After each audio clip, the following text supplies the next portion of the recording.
To install the Poly Windshield kit on your RZR XP, follow these steps. Park the vehicle on a flat level surface. Ensure the vehicle is in park and remove the key. Begin by removing and retaining the two front mounts on the roof. Aluminum roof shown using T30 Torx socket. For poly roof, release quick clamps at front of roof.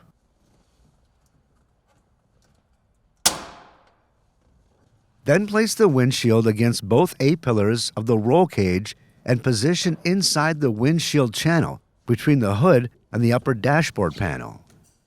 Next, lift the front of the roof and slide the top of the windshield onto the roll cage. If you don't have an assistant, a small block can be used to hold the roof in a lifted position. After this, close the levers of the lock and ride clamps around the A-pillars. Be sure to remove the small block before tightening the two roof mounts.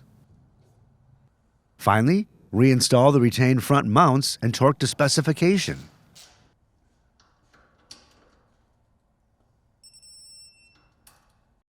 For more information, see your authorized Polaris dealer or visit Polaris.com.